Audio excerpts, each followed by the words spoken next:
you like issues and serious substance, that's what you talk about today. But this there is pageantry. How do you feel about that?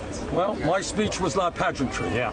And the reason, as I understand it, we have brought out more people to this soapbox than any other candidate is precisely because we are talking about real issues.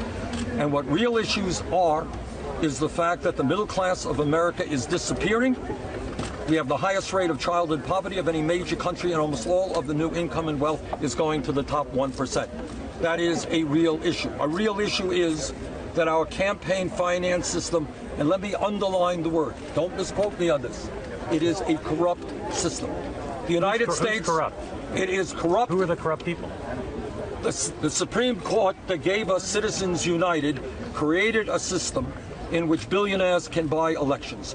The United States can no longer go around the world and lecture countries on democracy when what our country is becoming is a system in which billionaires can spend unlimited sums of money to elect the candidates of their choice. You use the word corruption. Yes. So who's corrupt? The billionaires? The people system, taking the money? no. The system is corrupt, but not corrupt. any of the people. Look, they are obeying the law.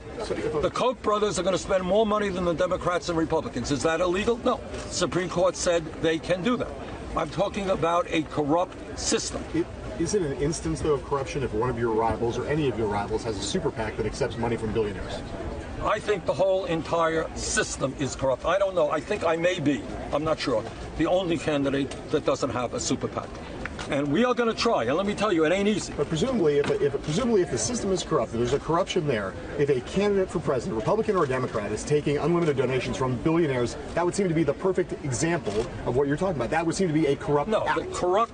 No, the system is corrupt. And where people will tell you, hey, the system allows me to do that, I will do that. They're not breaking the law. Super PAC is what the law says. What I am talking about is, and I think you're seeing, by the way, across the political spectrum, not just progressives, conservatives, are saying, what sense does it make when one family, an extreme right-wing Koch family, can spend more money than either the Democratic or Republican parties? And what the media, I think, has got to do is finally call a spade here.